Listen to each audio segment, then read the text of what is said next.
Très bonne soirée à vous tous.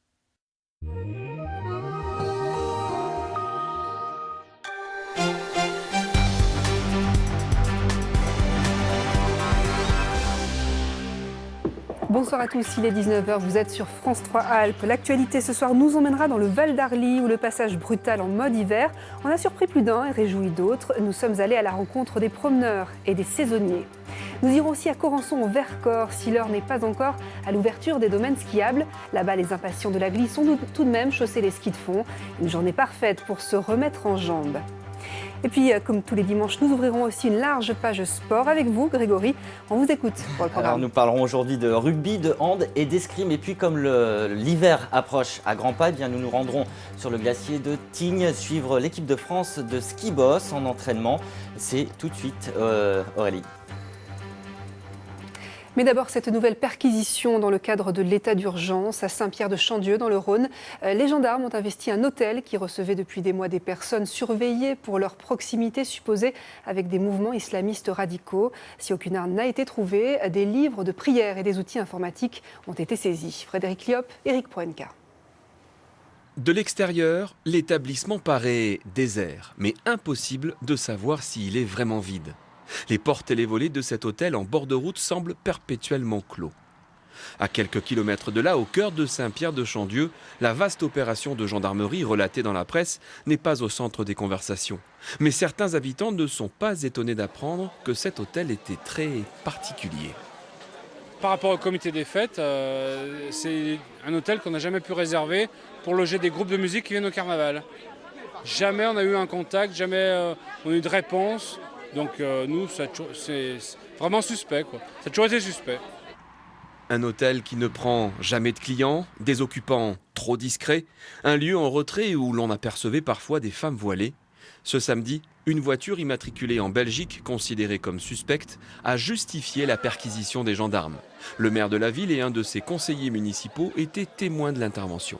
On a trouvé plus de 40 familles, femmes avec enfants simplement, 2 hommes qui eux tiennent cet hôtel, mais ils n'avaient rien effectivement d'un hôtel comme on peut le concevoir. Il n'y avait que des femmes et des enfants et plein de cahiers qui ressemblent à des cahiers de catéchisme sur l'histoire du prophète, en bande dessinée, des Corans. Pas vraiment de salle de prière, enfin pas à mon avis, hein, mais on sent vraiment qu'il y avait quelque chose qui était vraiment de la pédagogie par rapport à l'islam. Hein. Les gendarmes ont récupéré des registres, des pièces d'identité et du matériel informatique. Une grosse somme d'argent aurait également été saisie.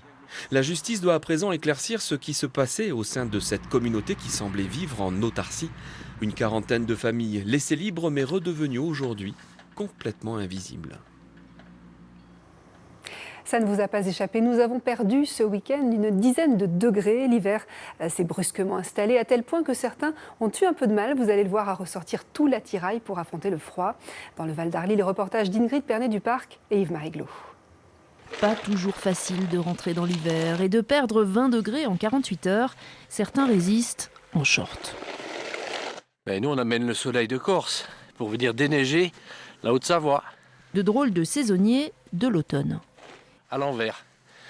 On vient à l'intersaison pour préparer la saison. Question calme avant la tempête, c'est l'idéal. Quelques randonneurs ont sorti les planches, prêts à affronter la neige, mais surtout les cailloux de début de saison. Il n'a même pas encore enlevé le fart, donc je ne sais même pas si les pots vont tenir, mais voilà, c'est les skis cailloux pour la première sortie de l'année. Contrairement aux autres années, vu le beau temps qu'il y avait, on a encore fait du vélo mercredi, c'était top. Et là, c'est top aussi, on change radicalement. Et le cri de l'hiver, pour certains, c'est celui-ci, quand les canons se mettent à cracher. Les snowmakers ont les yeux rivés sur leur machine, moins 4 degrés à 1000 mètres d'altitude en ce début d'après-midi. Dès qu'il y a des températures négatives, nous on met en route là, à partir du 15 novembre. Et s'il y a un coup de redoux derrière ? Faut essayer, c'est un coup de poker. Il fait froid, il fait pas froid, il faut profiter des plages de froid. Du froid qui a fait fuir les nostalgiques du bel automne. Pour les autres, rien ne les arrête. Puis là, avec la neige, on n'a pas résisté. On a vu ça ce matin, on s'est levé, on a déjeuné, on a digéré un peu et on est parti. Là, on s'est fait quoi, 1h15 ? Ouais, 1h15. Ah là, oui, on a croisé personne. des traces de chamois, de gibier, mais c'est tout. Sinon, on a croisé personne. Un paysage carte postale à savourer quelques jours encore. Si les stations sont encore fermées et n'ouvriront pour la plupart que dans 2 à 3 semaines, cela n'empêche pas les impatients de la glisse de chausser leurs skis et de tracer eux-mêmes. Exemple à Corançon en Vercors où se sont rendus Christelle Nicolas et Dominique Bourget. Tout est calme ce dimanche au domaine de ski alpin de Villard-de-Lans. Les sièges des 30 remontées mécaniques font encore le balancier dans le vide en attendant l'ouverture de la saison dans quelques jours. Officiellement, les domaines skiables alpins et nordiques sont encore fermés. Mais avec la neige tombée dans la nuit de samedi à dimanche, certains frondeurs ont chaussé les skis. Sur les hauts plateaux, on cherche déjà le premier skieur qui a commis la première trace. Il y en a un qui est passé devant nous, hein. Je ne sais pas qui, je voudrais pas dénoncer, mais... En tout cas, ils sont quelques-uns à suivre le mouvement, impatients de goûter à la première glisse de la saison. Non, là c'est ski à fart. Aujourd'hui on a beaucoup de chance, on a 15 cm environ, donc on va pouvoir faire notre première sortie dans des bonnes conditions. Elle a l'air bien fraîche, bien froide et fraîche. Ça s'est décidé un peu au dernier moment Hier, quand on a vu ce qui était tombé, ou ce qui allait peut-être tomber, on s'est dit qu'on irait skier. Elle est extraordinaire, elle est légère, il y en a suffisamment, il y a 30 cm de poudreuse. C'est super pour une première glisse. Techniquement, de l'avis des spécialistes, les conditions ne sont pas réunies pour offrir la meilleure glisse. Qu'importe, on s'équipe en conséquence. L'occasion est bien trop belle pour célébrer l'arrivée de cette première neige. Voilà, j'ai pris des vieux skis à écailles, ce qu'on appelle des skis cailloux pour les premières sorties, pour éviter d'abîmer les bons skis. Déjà, on se lance au pronostic des centimètres et des températures glaciales à venir. Maintenant, il faut que les journées se suivent et se ressemblent pour prolonger le plaisir de cette première glisse. Le week-end prochain, les 120 km de piste seront cette fois fin prêts pour les fondeurs de la vallée et d'ailleurs.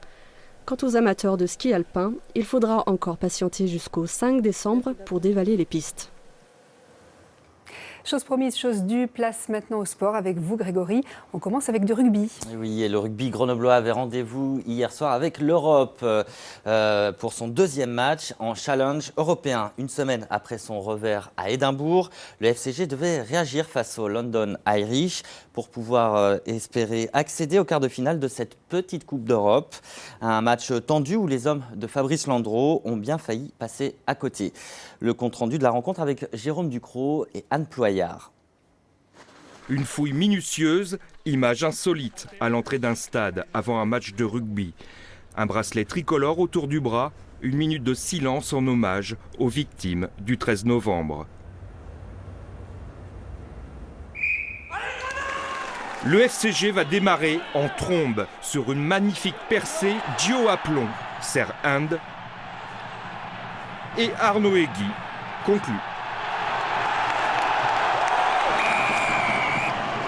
Les Grenoblois continuent sur leur lancée avec un magnifique essai signé Fabien Alexandre. Le FCG mène 14-0. Mais la douche froide tombe sur le stade des Alpes. Les London Irish reviennent au score. On fait toujours des entames comme il faut, on met les choses en place, on répète ce qu'on fait aux entraînements, on est discipliné dans ce qu'on fait, dans les mouvements offensifs, en défense, et puis chaque fois, dès qu'on fait le break, voilà, on retombe un peu dans nos travers. En début de deuxième période, les Anglais marquent encore un essai et égalisent 17 partout, puis 20 partout. Peut-être qu'on a cru que ce match allait être plié un peu trop vite et puis on a laissé tout simplement les Irlandais s'installer confortablement dans le match.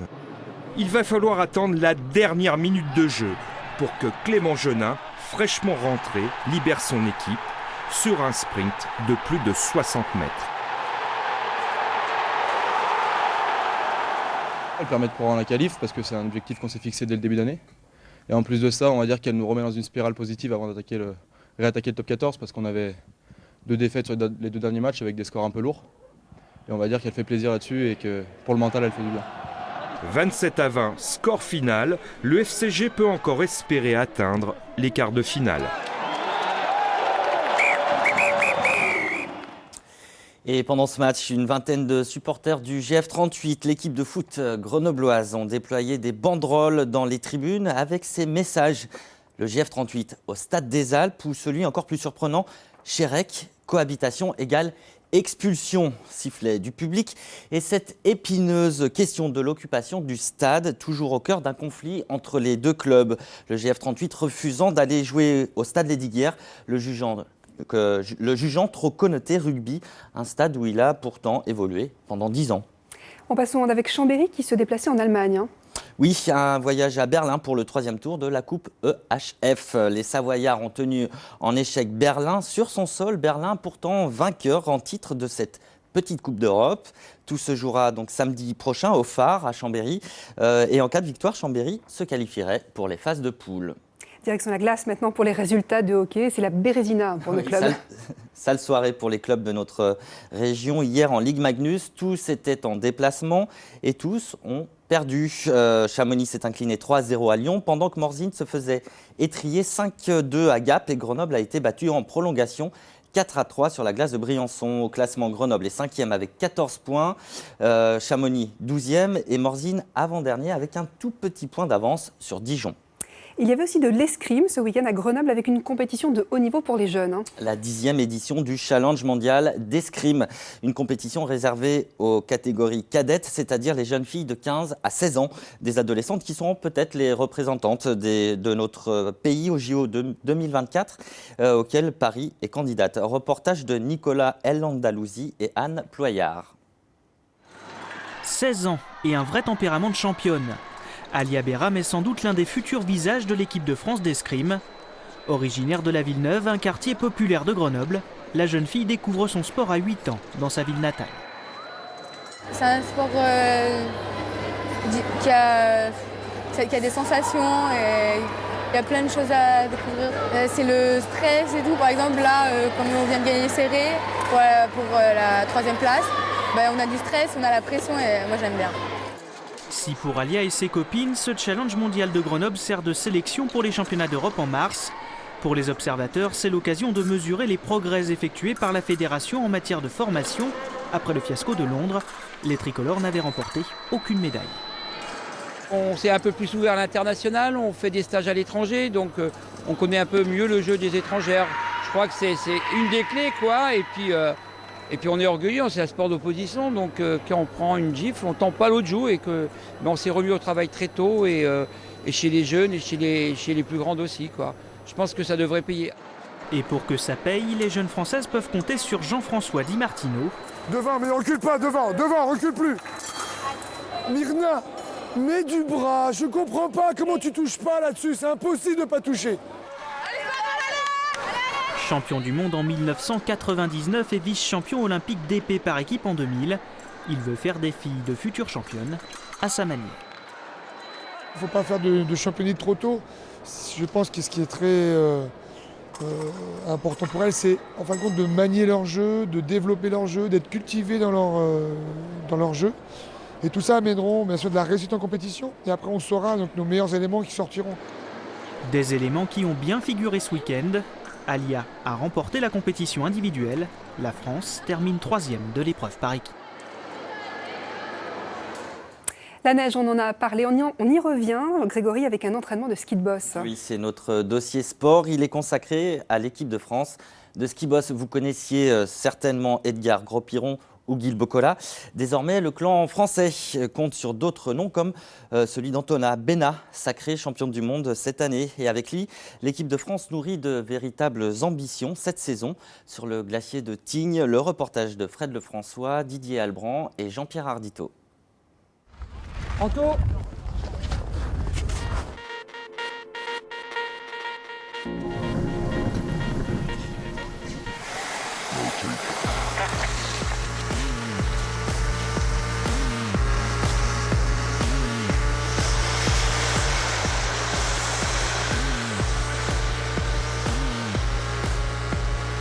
Je monte de la joie, je monte du plaisir parce que voilà, je m'éclate, c'est trop bien, on a Tignes, il fait grand beau.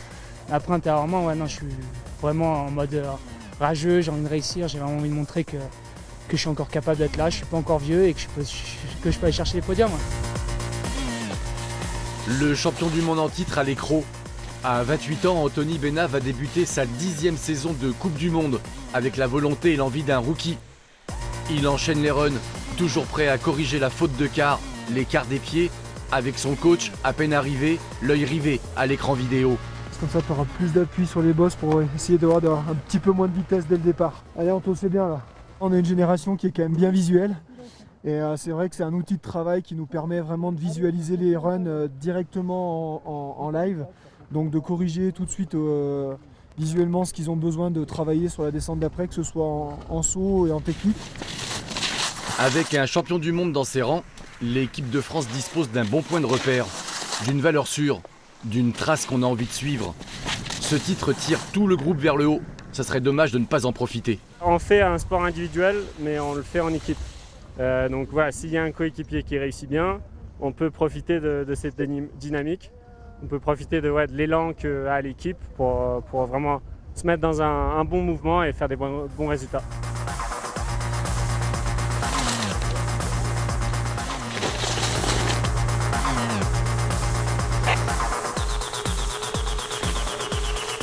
J'ai quand même été chercher un titre mondial l'année dernière, j'ai été chercher une victoire à Megève, ce que je voulais, mais par contre je manque beaucoup de régularité. Et c'est ça que je vais aller chercher l'hiver prochain, c'est être régulier sur chaque course et pas faire une très bien, une un peu moins bien, que ce soit en dents de scie, quoi.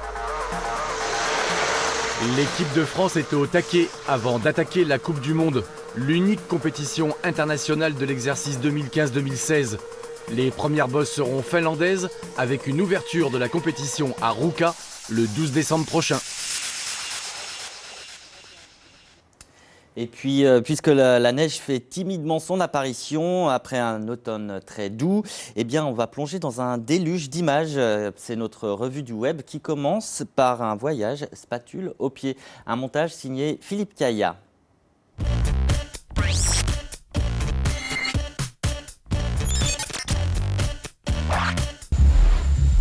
Et on commence cette revue du web en prenant des nouvelles d'une figure familière.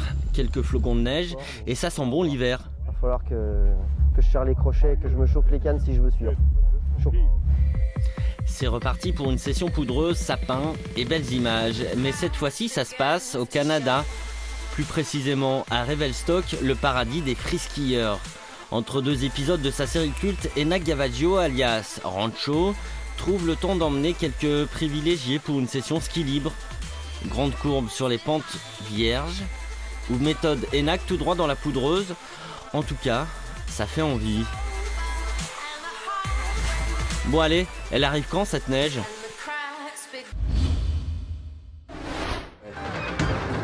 Et dans la série, nous ne sommes pas des perdreaux de l'année. Lui aussi montre qu'il est bien le meilleur skateur de tous les temps. À 47 ans, Tony Hawk, la légende vivante de la planche à roulettes, tente un nouvel exploit, le premier looping horizontal de l'histoire. Sur une rampe spécialement conçue pour l'exercice, le Californien n'a besoin que de quelques essais avant de réussir à plaquer une boucle complète à l'horizontale.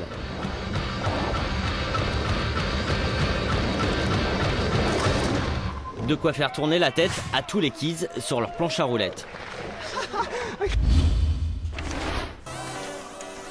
Allez, changement de décor, on part pour les côtes plus chaudes de l'Italie et la beauté de ses paysages. À Capri, une bande de copains n'en finit pas de se jeter dans le vide. On appelle cela du cliff diving, des mordus de la discipline qui n'ont pas froid aux yeux et pratiquent le plongeon de falaise en toutes circonstances.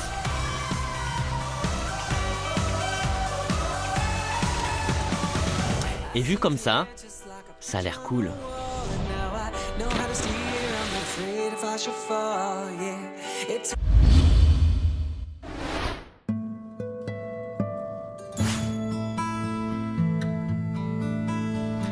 Une aventure boréale en Islande, entre iceberg et cascade de glace. Une prouesse technique sous la glace.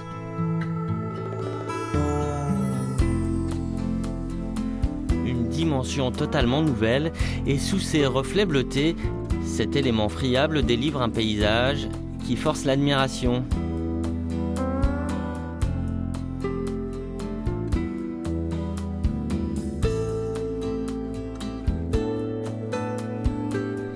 Voilà, fin de la connexion, à la semaine prochaine.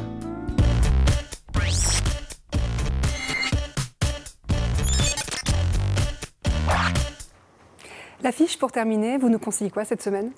Alors cette semaine, je vous propose cette affiche de rugby.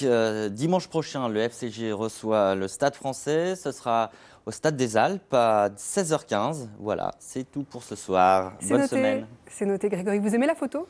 Oui, la photo, oui. En toutes circonstances. La photo de gâteau aussi, par exemple. Bon, parfait. Alors, partons à la rencontre de Delphine Baratier, grenobloise de cœur, voyageuse infatigable. Après des débuts à l'agence France Presse, elle s'est tournée vers le portrait. Elle travaille tout particulièrement sur les jeux d'ombre et de lumière. Mais vous allez le voir, c'est surtout l'humain qui est le fil conducteur de sa carrière. Céline Aubert, Nathalie Rapuc. Ça, moyen. Ah, ça, j'adore.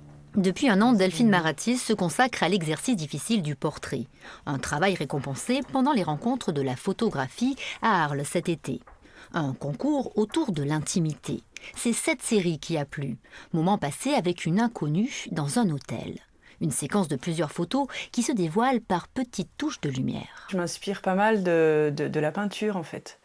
Rembrandt, Velázquez, toutes les peintures où il y a des contre-jours, des clairs-obscurs, parce que c'est ça justement que j'aime bien, pour montrer peut-être une partie un petit peu de la personnalité, de l'intimité de la personne, comme le thème était l'intimité sur cette série. Delphine Baratier a fait ses débuts comme photographe à l'AFP, l'agence France Presse. Un goût pour le reportage qu'elle prolongera en freelance pour des magazines. C'est le point de départ d'un tour du monde. Les enfants de Kaboul, les favelas de Sao Paulo, l'Éthiopie, le Sénégal, l'Inde. Dans les Alpes, elle accompagne les secouristes du PGHM de Grenoble et les CRS de Modane pendant un an. Le fait d'aller au plus proche de ce qui se passe en Afghanistan, auprès des enfants des rues au Cambodge, voilà, j'ai toujours essayé d'aller voir, d'aller chercher de mes yeux, plus que de ce qu'on peut lire dans les journaux, ce qui se passe réellement. Et je me suis comme ça tournée de plus en plus proche de l'humain finalement en faisant ces portraits. Autre voyage, autre photo. Expédition en Arctique à bord d'un voilier. De Tromsø en Norvège à l'Islande, le Groenland, le Canada.